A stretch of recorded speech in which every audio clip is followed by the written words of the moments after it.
Hello, and welcome to Community Voices, where we talk to Humboldt County's movers and shakers. Today's guest, Lauren Correll, Director of Operations, Gene Lucas Community Center. And now here's your host, Paul Pursue. Hello and welcome to Access Humboldt's Community Voices. I'm your host, Paul Pursue, and today we're speaking with Lauren Correll, and she is the director of the Gene Lucas Community Center. Welcome, Lauren, to the show. Thank you so much for having me here today. Right on. And I always start out by asking people what their job is. So my role at the center is the director of operations. I oversee everything. I make sure everything goes smoothly. So we have a lot of outside space and inside space, and I make sure it's all taken care of.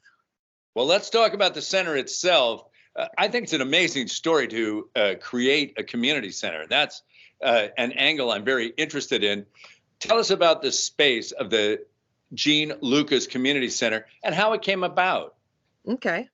So a little history in the back. So I actually work for the ERV Community Center Foundation, which is a separate nonprofit.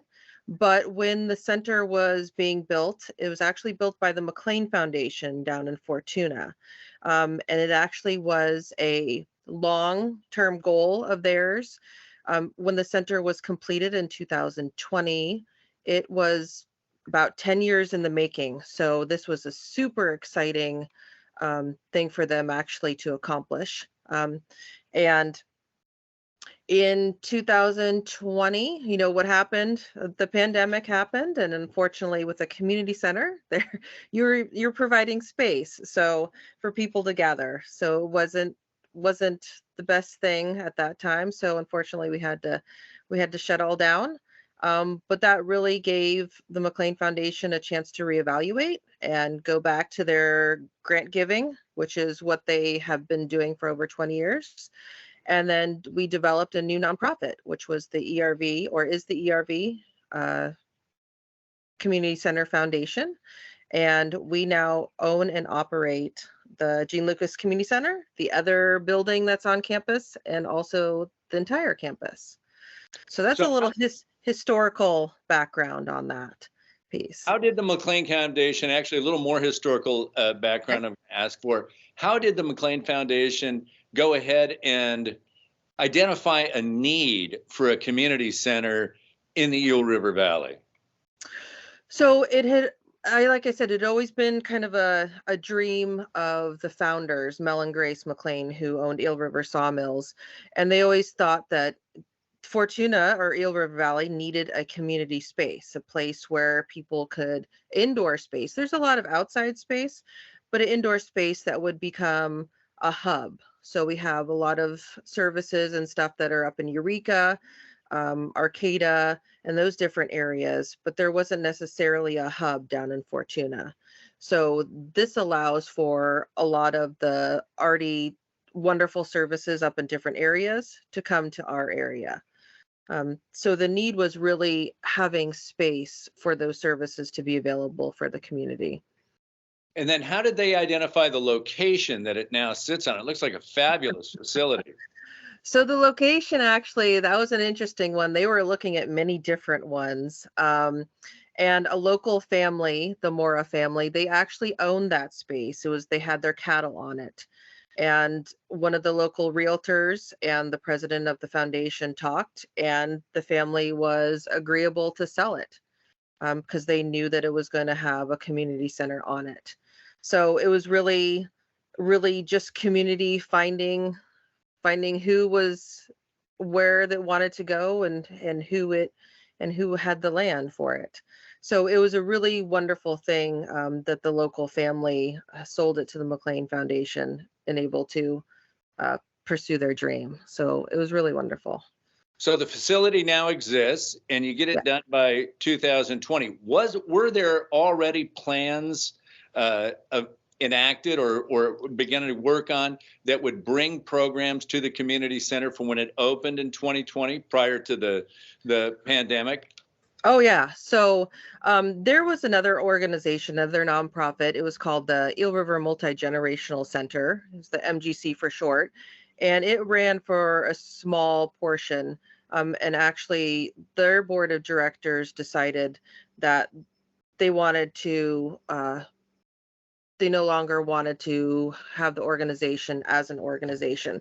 So the McLean Foundation stepped in and took over the programming and the staffing of that nonprofit.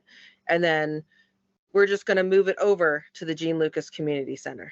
Um, and so all of that programming is going to go over there.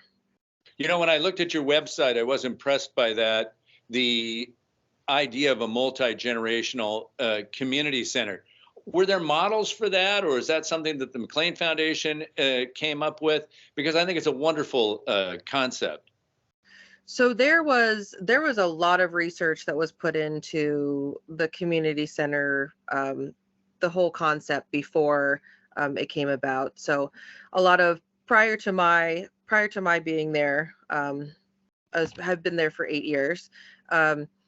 A lot of the board and the staff previous at the McLean Foundation did site visits and visited different community centers and really looked around and to see what was available, not just here in Humboldt County, but outside the area too. And the thought of the multi-generational center, the MGC, was that it would be young kids and old kids, and they would be together in that space. And so when that nonprofit was dissolved and we took over, we wanted to bring over that same feeling into our center. So we developed a mission for the Gene Lucas Community Center, was to support all people, to support people of all ages in the pursuit of art, education, health, and wellness. So it really was able to, our mission is broad, so then we're able to navigate within that, to provide services to lots of different people and do lots of different types of programming. You know, your programs are much wider, especially in age, than what you initially started to describe there. And I wonder, as they went around and studied community centers around the country, if there was that type of width that they looked at, you know, something from children's programs all the way to seniors programming. Oh yeah, they looked at everything. And so what we have now in the center is definitely, we are not actually running all the programming. So the center it breaks down into 3 parts, which is really helpful for me to explain. So the first part is our tenants. So we have obviously the ERV staff, but we also have the McLean Foundation. It is they have their office space in there. We have Remy Vista, which is a counseling service. We have Reaching for Independence, which is a job readiness organization for people with special abilities. And we also have the Fortuna Senior Services, which is a separate nonprofit, and they have their own wing in the building. And they really focus on the social wellness aspect of seniors in the Fortuna area. We also have HSRC, which is Humboldt Senior Resource Center. They have their nutrition program, Meals on Wheels. They run that out of our wing, one of our wings in the center. And they also have their own separate building, which they run their PACE program and their adult day health program out of that building. So they expanded from Eureka and came down, and they actually helped design the building that we built to fit their needs. And those are our tenants, and they do all their services. And then we have our programs, which we have a first 5 play group, a 0 to 5 play group for kids to come and learn and families to get resources. We also we're going to start up conversational Spanish for people who want to learn Spanish, who want to learn to navigate, say they have a business and they want to learn to navigate with people who speak Spanish and they are an English speaker. And then we have some other things on the horizon that I'm working on. They're not set in stone yet, but we're working on them. Are you allowed to say what they are? Well, I have hopes. I have like my grandiose dreams, and then I have to bring them down to reality. Do programs apply to you, or do you come up with the ideas? So really, in my role, I'm looking at the needs of the community. So what are some needs within the community? So I talk with a lot of our stakeholders. And then the third thing that we do at the center is we work with a lot what I call our community partners. So they're already like established organizations, nonprofits, schools, um, government agencies that are already well established in our community. And I work with them and with providing space in our center. So like a few of them are, so English Express, which is a English as a second language class. It's provided for free. Marianne Heiken, she uses space in our center. So we don't run the programming, but we provide her the space for free. We have Backpack for Kids, which is our Fortuna Sunrise Rotary and Food for People. They come in and they pack the bags in our center and they do distribution. We work with the Ink People and Trajectory, the Monster Project. We're working with them. Hopefully we'll have. So we have a lot of different community partners where they need space down in the Fortuna area. They have services that they need to provide, and they have programs that are, a lot of them are maybe based out of Eureka. And sometimes it is challenging for people to go up to Eureka and to do these programs. So they come down here. Maybe they're here a couple days a week, or maybe they're here a day, or maybe they're here 3 days. So our space provides that for organizations, and really to build on the already good programming that we already have here in Humboldt, and bring it down to the Eel River Valley. And there's a lot of people, like in a rural area, right? Transportation can be an issue. So we're trying to break down barriers too, and when we have the programs here. It sounds like you have a pretty full slate. Is this become more popular faster than you could have imagined? So when COVID happened, we shut down completely, and we turned a lot of, like, our play group went virtual, and we had to do kind of hybrid things with our community partners. Like we had to do drive-throughs and different things since people couldn't come into the building. And now, restrictions have lifted and COVID's kind of, I guess, mellowed out. People are able to get vaccinations and different things, and people are more comfortable coming out. Yes, it's people want to come and gather. People want to be together. Just last night we had a presentation by Centro del Pueblo. They have been practicing a traditional dance in our facility over the past year, and they presented it to our board and some community members. So it's a lot's happening. So people can have events there as well? So that is one thing that we are working on. If they are a nonprofit or they are a group, if they're providing something for the public, then yes, I'm open to hearing. People can call me or have a conversation with me. As far as like private events, like a wedding or a birthday, not quite yet. We're not ready. We don't have enough staff yet, and we're just kind of holding back on that until we have everything in place. You have land around it that has hiking trails and whatnot? So yes, we have some beautiful land around it. When the land was purchased, we remade the wetlands. So we have the actual footprint of the buildings is about 8 acres, but the entire space is about 30. So we have about 1.5 miles of wetlands. We have about 1.5 miles of trails that wind through our seasonal wetlands. So we have about 7 ponds that fill up with water in the rainy season. Fingers crossed, we're going to have some rain soon. And we have a myriad of wildlife that is there. Oh my gosh, there's ducks, and the geese come when the ponds are full, and we have deer and skunks and raccoons, and I mean, we have just everything. It's its own wonderful little ecosystem. And we have actually part of the trail is ADA compliant. So people, and it's also connected to Newburgh Park, which is right next door to us. So a lot of people come from Newburgh Park and they walk our trails, and then they can walk back without having to go on any roadways, which is really important for safety.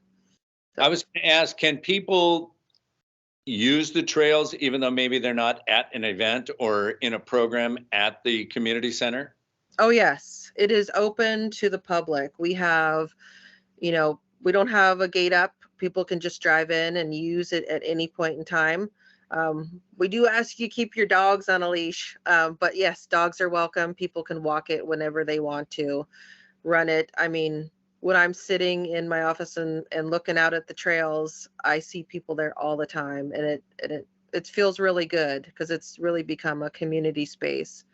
You have your regulars, and then you have your people who just come to visit, and it's really great.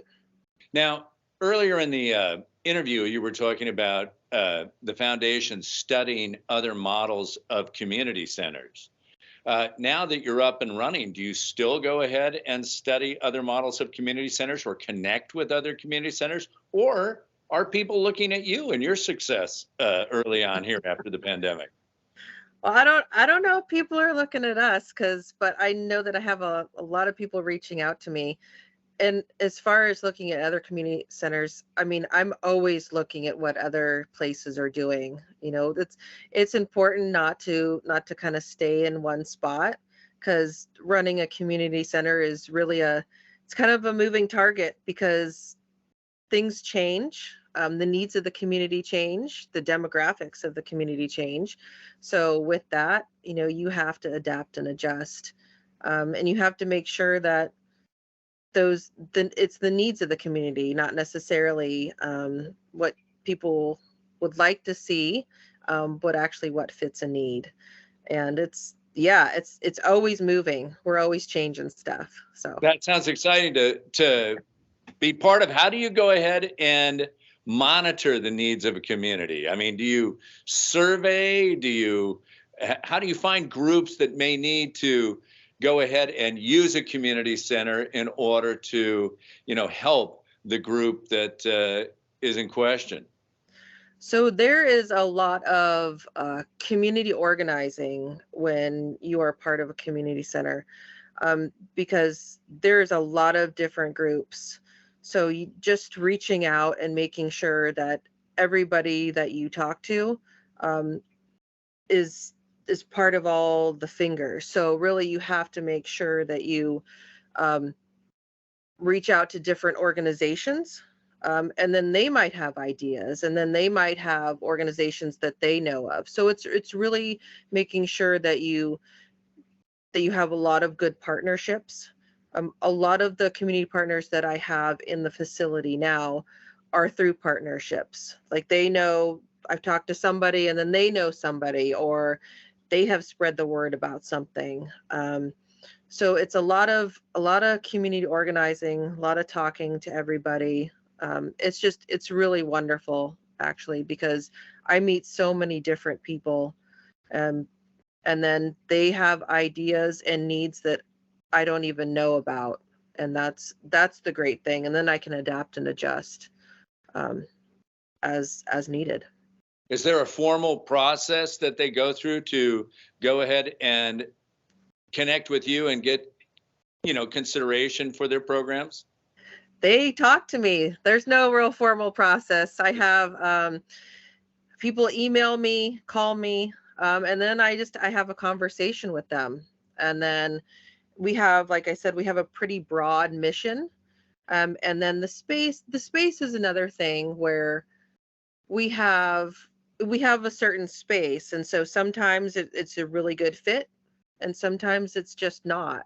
So sometimes it's too small. And then sometimes people need a separate space, and a lot of it is shared space. So it just all depends. It's very organic at this time. But I'm always open to having conversations with people. Is it sun up to sundown or beyond every day? How does it look? So currently, right now, we don't have any open hours. We're not open like people can't just walk in or open to the public. It's we just it all depends on the need of the community. So I'm there, regular business hours. And then when people talk to me about a need, sometimes we have events, like we're going to have an event on Sunday. We're going to there's events on Saturdays and stuff like that. So it really depends on what the need is and if we can fit it. There you go. Yeah. It's amazing. I just think that, especially in this time, it almost seems like one of the great causes post-pandemic to go ahead and be involved with starting a community center. I would be interested to know if there's a community center movement that has occurred after the pandemic, and that we're not unique. We're just all part of the same need that people have to reconnect. Maybe that's the way to finish up today. Do you have any ideas of, is this a much larger national or global event that's happening with the formation of community centers? I think there's always been some type of community center or community hub, like in different in different communities, right? It doesn't have to necessarily be, maybe it's like a fire hall in a rural area, or maybe, it's the local barber shop in like an urban area or something like that. But yes, definitely the need to connect. I mean, as humans, we want to connect with one another. We're social people, and it's very important for our mental health, our physical health, and everything like that, to support, one another. So it's community centers, I think that it's a very broad term. But I feel like Fortuna is lucky enough to have it, because the McLean Foundation saw the vision. And I'm definitely glad it's come to fruition. So one more quick one. Do you go to all the programs and events and connect with all the people that are using the center? So I try. I walk around. I peek in, like when we have our first 5 play group. Last night, like I said, we had an event, and then on Sunday I'll go and check them out. I can't make everyone because I don't live there. But I definitely try to make sure I see everything that's going on, because it warms my heart to see it. It's so different for every event that we have. It's wonderful to see. So. Well, heartwarming. That's a good way to end an interview. A great word for that. That's about all the time we have for today. I'd like to thank my guest, Lauren Correll. That's down at the Gene Lucas Community Center down in Fortuna. If you have an opportunity to check that out, I want to say thank you for being on the show. Thanks to you for watching, and we'll see you next time on Community Voices. Thanks for joining us on Community Voices.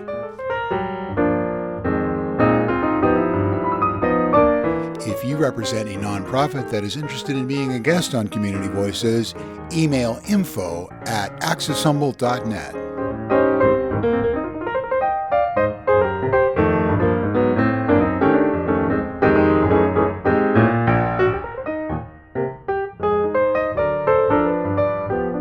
Access Humboldt, local voices through community media.